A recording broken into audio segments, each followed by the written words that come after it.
We are solidly on the road to WrestleMania, and in a bit of, I would guess, breaking news in terms of what to expect on the channel, I will actually be heading to a Monday Night Raw relatively soon. So be sure to look out for content on the channel after the show, because of course I'm going to be uploading entrances and all that stuff onto the channel. So be sure to look out for all of that stuff. But before we get to WrestleMania, we do have one more stop left on this road. And if I may borrow something from the great Chiseled Adonis, we have arrived at Elimination Station. 6 superstars, both male and female, will enter into the Elimination Chamber to determine who does and who doesn't get a title match at WrestleMania. Welcome, everyone, to my Elimination Chamber 2026 predictions. Now, the interesting thing about this is there are 4 matches for this card. However, I'm going to be doing 5 predictions. Why 5? Well, there has been a certain crate-sized subject that has been the focus of television in the past couple of weeks.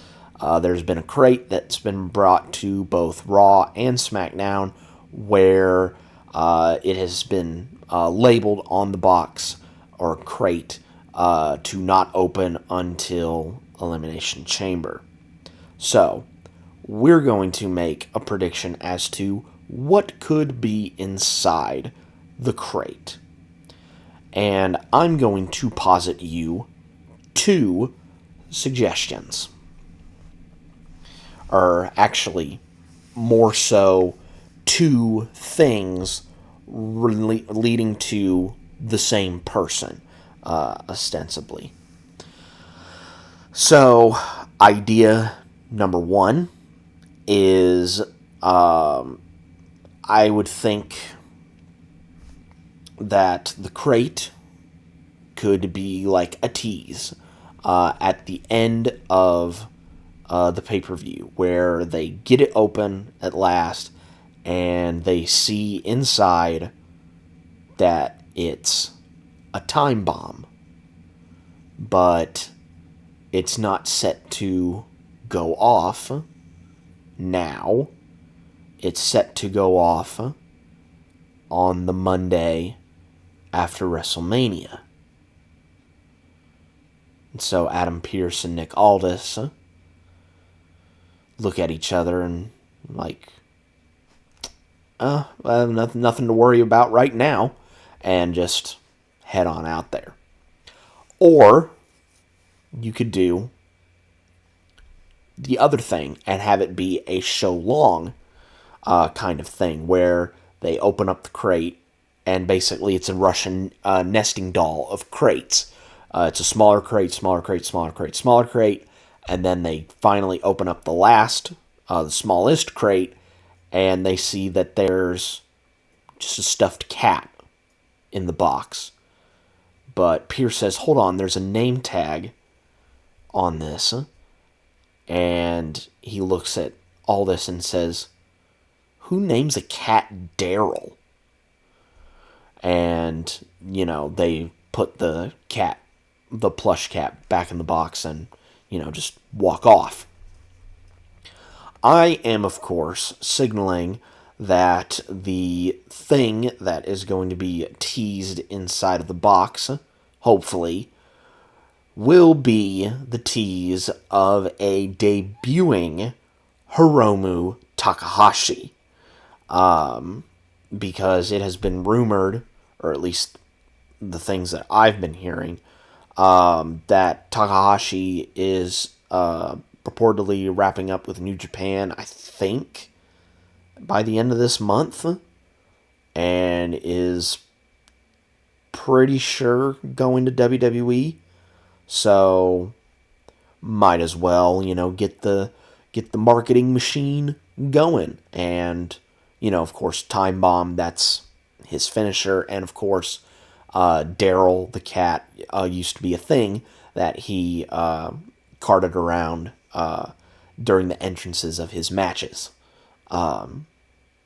So, kind of carry on that stuff to his character in WWE. And honestly, just have him be the same dude. Just have him be an absolutely crazy dude that takes big risks and sometimes gets big rewards. Have him be basically the Japanese Jeff Hardy, essentially. And I guarantee you, people will go crazy. But that's just my opinion. But that is my prediction as to what is in the box.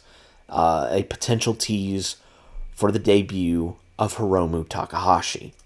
Now, on to the actual matches. First up, we have the Women's Intercontinental title match between Becky Lynch and Ajlee. Again, very interesting that they are not putting this match on at Mania, but we're going to get into that. Of course, Becky and AJ have had their history. They were on opposite sides of the mixed tag at WrestlePalooza, opposite sides in War Games, and AJ also helped Maxine Dupree beat Becky to win the Women's IC title. So AJ's been around Becky's business for quite a while. And this is AJ's first singles match since coming back into the company, which is pretty astronomical. And I think will be a pretty good match. These two had pretty good chemistry from just the mixed tag stuff and their little stuff in War Games. But I think here is where they're really going to showcase some stuff out.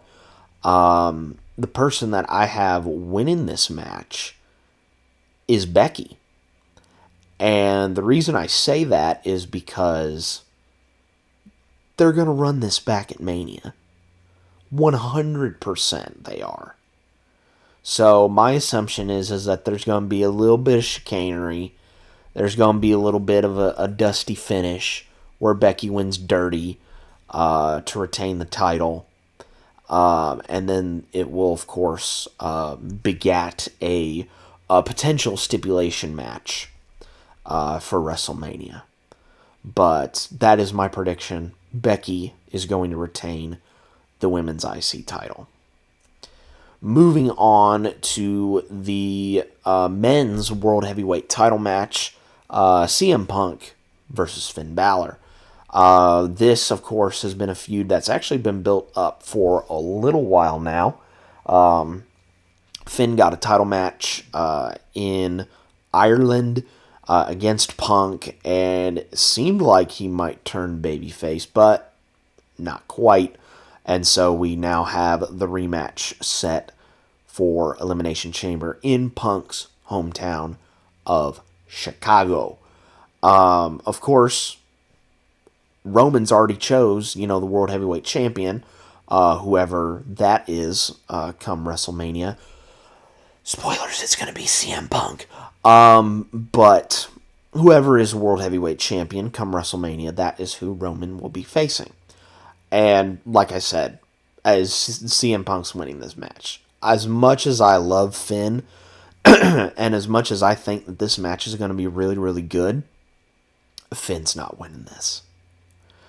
There could be all sorts of Judgment Day chicanery in this matchup. Finn's not winning it. Finn is not winning it. I'm sorry. But it's going to be Punk. And we don't want the Chicago crowd, have a full-scale riot when, AJ loses and then Punk loses, yeah, that's going to be a riot waiting to happen. So we're going to have at least one person from Chicago win a match. So, yeah, CM Punk is going to retain his World Heavyweight title. And now, moving on to the Elimination Chamber matches. Starting off with the ladies match. This is to determine a number one contender for Jade Cargill's championship. And the combatants are Tiffany Stratton, Rhea Ripley, Alexa Bliss, Asuka, Raquel Rodriguez, and Kiana James. Again, very interesting that Kiana James, she lasted a really long time in the Royal Rumble and now has a spot in the Elimination Chamber. But I don't think she's winning this. Asuka versus Cargill would also be really cool, but I don't think that's the direction that they're going to be headed in. Tiffany Stratton getting back into title contention is a really good story that you could run with. But I don't see that happening. And I think there are one of two potential outcomes. Well, maybe one of three. One is Alexa wins it and is coached by Charlotte to try and beat Jade. And you could run with that story until Mania. Have Alexa pull off the upset. And then you have them, Charlotte and Alexa, break up over the title. You could do that. You could do one of two powerhouse matches. Rhea Ripley and Jade Cargill. Powerhouse versus powerhouse. But considering the fact that Rhea is one half of the women's tag champs, that could cause a bit of a problem. And then the other powerhouse match is Raquel Rodriguez versus Jade Cargill. Having both Liv and Raquel going after separate women's world titles, that could be very interesting. But I think the direction that they're going to go in after Mania will be Raquel versus Liv. I think that'll be the direction that they end up going in. So I don't think it'll be Raquel, Alexa, or Rhea.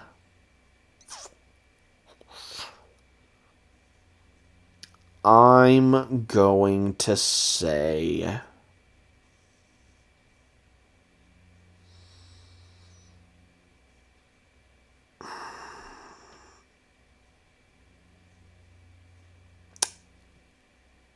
Rhea Ripley. The only reason I say Rhea Ripley is because I think they might lose the women's tag titles in the lead up to WrestleMania. And this one's pretty hard. Unlike the men's one that we'll talk about in a little bit. There's so many different directions that you could go in with this. But something in my gut tells me that Rhea is going to win this. So that's what I'm going to go with. Rhea Ripley wins the women's chamber match. And then finally we have the men's chamber match. Randy Orton, Cody Rhodes, Jevonevans, Jeyuso, LA Knight, and trickwilliams. Two fresh faces, two guys who have had potential as main eventers. In fact, one of them being main event Jeyuso, and two guys that have been in the main event and are looking to get back into it. Of course, this is a match to determine who's going to face Drew McIntyre for the WWE Championship at WrestleMania. And to me, there's really one option and one option only. It's Cody Rhodes. Cody Rhodes is going to win this chamber match. Now, it would be really cool if, say, someone like a Jevonevans or a Trickwilliams win it, because it's a fresh face in the main event scene. And Lord knows, at least from the people that I've heard on the internet, say that they want to see new faces in the main event scene. You could, give the push to LA Knight. Granted, do I think he will win that match at Mania? I don't think so. You could, make everyone mad and have Jeyuso win it and try to win back-to-back titles at WrestleMania. You could do that. Or you could also reignite a rivalry, Orton and McIntyre. Remember their great feud during the pandemic. But this time with the roles reversed. You could do that. And I think that could potentially be the second option that they go for. But I'm fairly certain that it's going to be Cody. Even if they decide to throw a curveball and decide that it's going to be Orton. Say if Jacob Fatu does a Shawn Michaels at Elimination Chamber 2010 and finds his way in and cost Cody the match, I still see a path where they could eventually do a 4-way. But I still think the plan for the WWE title is a 3-way between Drew, Cody, and Jacob. And so I really only see one option. And that is Cody Rhodes winning the Elimination Chamber match. And there you have it, ladies and gentlemen. Those are my predictions for this weekend's upcoming Elimination Chamber PLE. Of course, be sure to look out on the channel for my review of the show and my thoughts on some of the upcoming matches confirmed for WrestleMania afterwards. But until then, guys, be safe out there, and I will catch you guys next time.